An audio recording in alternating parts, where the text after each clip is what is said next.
പണ്ടൊക്കെ ഒരു കാറ്റടിച്ചാൽ മുടങ്ങുന്ന വൈദ്യുതിയാ. ഇതിപ്പം പവർ കട്ടില്ലാത്ത 10 വർഷം. ഇരുട്ടത്ത് എന്തൊക്കെ പണിയൊപ്പിച്ചതാ പണ്ട്. ഇപ്പൊ എല്ലാം ഒരു നൊസ്റ്റാൾജിയ. ക്ഷേമ പെൻഷൻ ഇനിയും കൂട്ടാൻ പോകുന്നാ കേക്കുന്നത്. എന്തിന്? പാവങ്ങളെ സഹായിക്കാൻ എന്തൊരു ഉത്സാഹം. പണ്ടൊക്കെ വല്ലപ്പോഴും വല്ലതുമൊക്കെ കൊടുത്താൽ മതിയായിരുന്നു. ഇപ്പൊ മുടങ്ങാതെ മാസം തോറും വീട്ടിൽ കൊണ്ടുപോയി കൊടുക്കുകയല്ലയോ. എന്തൊരു ആർഭാടാ.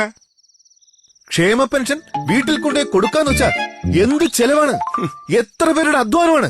പാമ്പ് വിഴുങ്ങി അല്ല, ഫണ്ട് വിഴുങ്ങുന്നല്ല, പാമ്പ് വിഴുങ്ങുന്ന ഇവിടെ.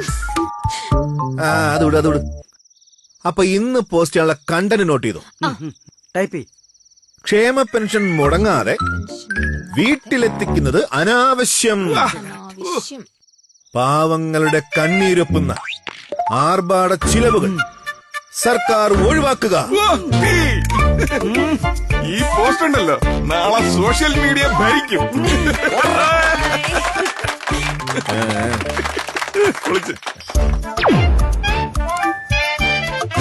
കുശുമ്പിനും കുന്നായ്മയ്ക്കും മരുന്നില്ല.